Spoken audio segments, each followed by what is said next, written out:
कैसे हैं आप सब। दोस्तों ये है बोरसाद, जो कि भारत के गुजरात राज्य के आनंद जिले में स्थित एक कस्बा और नगर पालिका है। ये आनंद से लगभग 17 किलोमीटर दूर अवस्थित है और ये उपजाऊ चारोत्तर क्षेत्र से घिरा हुआ है, जहां मुख्य रूप से तंबाकू, केले, कपास, जौ और अन्य कृषि फसलें उगाई जाती है। बोरसाद 1922 से 23 में बोरसाद सत्याग्रह का केंद्र भी हुआ करता था। सड़कों पर दौड़ रही अधिकतर गाड़ियों में अगर आप जीजे 23 लिखा हुआ देखें तो आप समझ जाएं कि आप बोरसाद में हैं। यहाँ का आधिकारिक भाषा गुजराती भाषा और हिंदी भाषा है और समुद्र तल से इसकी ऊंचाई लगभग 30 मीटर की है। एक पौराणिक कथा के अनुसार बोरसाद की स्थापना 2री शताब्दी ईस्वी में एक भिक्षु के प्रयासों से एक छोटे से गांव के रूप में हुई थी और तब से ये एक महत्वपूर्ण स्थान बना हुआ है।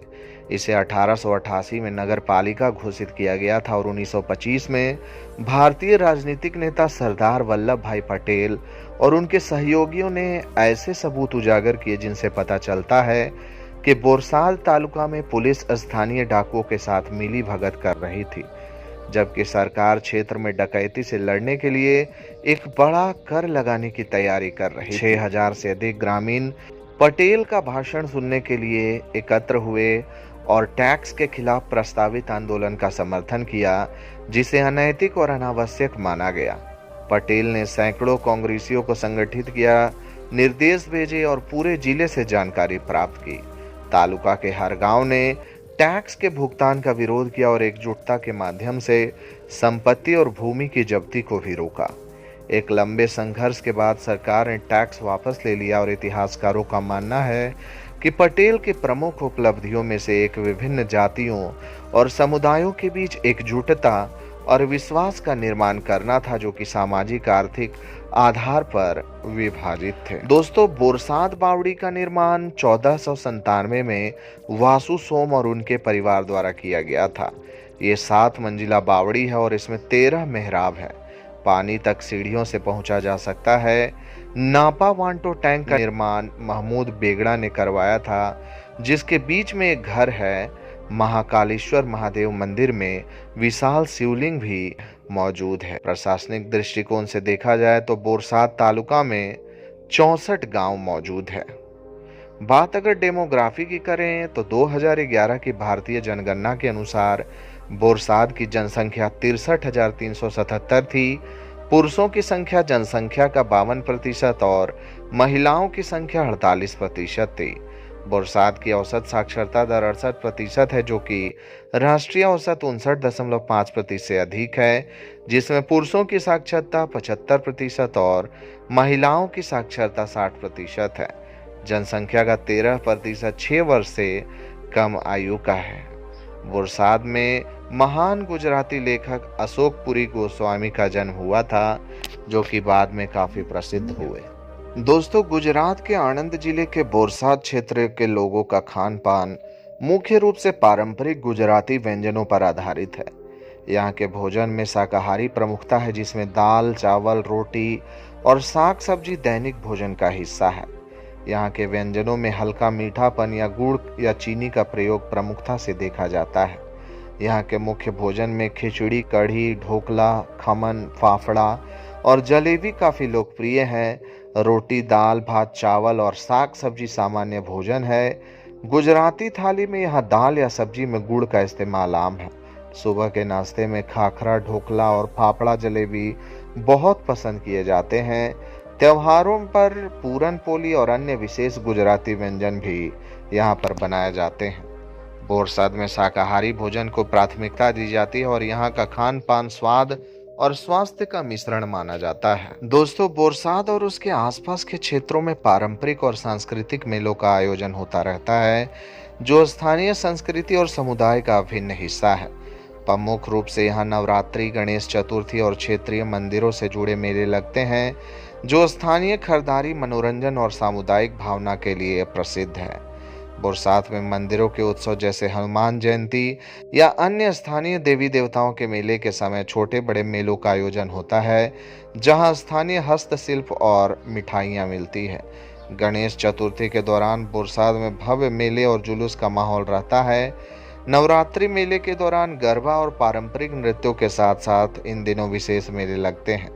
बोरसाद के आसपास के ग्रामीण इलाकों में विशेषकर भरवाड़ समुदाय से जुड़े मेले, जो तारनेतर जैसे पास के स्थानों से भी प्रभावित हो सकते हैं, का आयोजन जीवन साथी चुनने और हुदो रास जैसे पारंपरिक नृत्यों के प्रदर्शन के लिए किया जाता है। दोस्तों, बोरसाद की अर्थव्यवस्था मुख्य रूप से कृषि, पशुपालन और स्थानीय व्यापार पर टिकी हुई है। ये उपजाऊ चारोत्तर क्षेत्र का हिस्सा है, जहां तंबाकू, केला, कपास और जौ की खेती प्रमुख है। ग्रामीण क्षेत्रों में कृषि और शहरों में छोटे व्यवसाय लगभग 88% श्रमिक मुख्य कार्यों के साथ ये एक मिश्रित कृषि व्यावसायिक अर्थव्यवस्था है। बोरसाद तालुका में खेती मुख्य व्यवसाय है, जिसमें बड़ी संख्या में किसान और खेतिहर मजदूर काम करते हैं।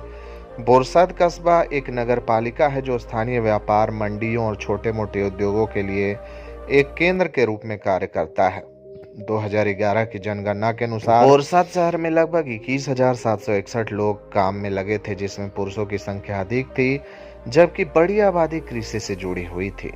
कृषि और लघु उद्योगों के संयोजन के कारण यह क्षेत्र स्थानीय स्तर पर आर्थिक रूप से सक्रिय है। बोरसद और इसके आसपास पढ़ाई लिखाई के लिए कई सारे स्कूल्स और कॉलेजेस मौजूद हैं, जहां एक और स्कूलों में Hanifa school, Saraswati Shishu Kunj, BM Patel global English medium school, Arya Patel Gyan Jyoti Gujarati medium school, JD Patel high school, Vatsalya international school, Sardar Patel Vinay Mandir, P Chandra Vidya Vihar, Kidzee Borsad, Swaminarayan Sanskar Peeth international school Borsad, तो वहीं दूसरी ओर कॉलेजों में Patel JB Rudelwala arts Patel college, Sardar Patel university, Bhargav homeopathic medical college, Navrachana university, art science and Arya Patel commerce college, JD college इत्यादि मुख्य रूप से शामिल है, जहां पर पढ़कर बच्चे देश विदेश में बोरसद का नाम रोशन कर रहे हैं। बोरसद और इसके 25-30 किलोमीटर के दायरे में घूमने के लिए कई सारे शानदार और ऐतिहासिक जगह आपको मिलेंगे, जिनमें मुख्य रूप से बोरसद बावड़ी, प्राचीन मंदिर जैसे हनुमान जी मंदिर, लम्फेल, जितौड़िया वैजनाथ महादेव मंदिर और मणि लक्ष्मी जैन तीर्थ शामिल है। प्रकृति प्रेमियों के लिए नर्मदा नहर और कैंप डिली भी घूमने लायक स्थान मौजूद है। स्वास्थ्य सेवा की ओर बात की जाए तो मैं आपको बता दूं कि बोरसद में कई शानदार हॉस्पिटल्स मौजूद हैं, जिनमें मुख्य रूप से Aasmi super speciality hospital, Mamta hospital Borsad, Shraddha hospital, Lifeline multi speciality hospital, Jalaram multi speciality hospital, Medicare hospital, Shriva paediatric and orthopaedics, Sanjeevani hospital, Iris hospital, Vardaan hospital इत्यादि प्रमुख हैं, जहां इलाज करवाने के लिए बोरसद और इसके आसपास के इलाकों से काफ़ी संख्या में मरीज आते हैं। दोस्तों, बोरसद तक पहुंचने के लिए सड़क मार्ग और रेल मार्ग का इस्तेमाल किया जा सकता है। बात अगर रेल मार्ग की करें तो बोरसद रेलवे स्टेशन गुजरात के आनंद जिले में स्थित है और ये वेस्टर्न रेलवे जोन के अंतर्गत आता है। ये एक छोटा स्टेशन है, जहां से 2-4 ट्रेनें ही गुजरती है और ये मुख्य रूप से स्थानीय पैसेंजर ट्रेनों के लिए उपयोग किया जाता है, जो कि बोरसद को नज़दीकी बड़े शहरों जैसे कि आनंद से जोड़ता है। वहीं बात अगर सड़क मार्ग की करें तो मैं आपको बता दूं, सड़क और बुनियादी ढांचे के विकास पर यहाँ पर काफ़ी जोर दिया जा रहा है। हाल ही में शहर में 7 करोड़ रुपए से अधिक की परियोजनाओं का शुभारंभ हुआ है, जिसमें सड़क से जुड़े बुनियादी ढांचे और अन्य विकास कार्य शामिल हैं। इसके अलावा ग्रामीण क्षेत्रों में PMGSY के तहत सड़कों की स्थिति सुधारने का कार्य किया जा रहा है। शहर में बेहतर कनेक्टिविटी के लिए बोरसद धोवरण खंभात हाईवे जैसे प्रमुख मार्ग महत्वपूर्ण है। बोरसद बस स्टैंड से आसपास के कई शहरों के लिए बस सेवा उपलब्ध है, जहां पर ट्रेन की उपलब्धता नहीं है। बात अगर वायु मार्ग की करें तो बोरसद का नज़दीकी बड़ा हवाई अड्डा वडोदरा हवाई अड्डा है, जहां से देश के विभिन्न शहरों के लिए सीधी फ्लाइट सेवा मौजूद है। तो दोस्तों, इस वीडियो में मैंने आपको बोरसद के कुछ महत्वपूर्ण तथ्यों के बारे में बताया है। आशा करता हूं कि आपको ये वीडियो काफी पसंद आया होगा। दोस्तों, अगर आप फ्यूचर में और भी इसी तरह के अपडेट्स हमारे चैनल से पाना चाहते हैं तो हमारे चैनल को सब्सक्राइब करके बेल आइकन को प्रेस कर दें। और अगर आपको ये वीडियो अच्छा लगा हो तो इस वीडियो को लाइक करके ज़्यादा से ज़्यादा शेयर कर दें। दोस्तों, अगले वीडियो आप किस शहर की देखना चाहते हैं वो भी आप मुझे कमेंट करके बता सकते हैं। भारत के ऐसे ही छोटे बड़े शहरों के वीडियोस सबसे पहले YouTube पर देखने के लिए हमारे चैनल को सब्सक्राइब करना बिल्कुल ना भूलें। आज के लिए बस इतना ही। कल फिर रहेंगे हाजिर एक नए वीडियो में। तब तक के लिए जय माता दी, राधे राधे।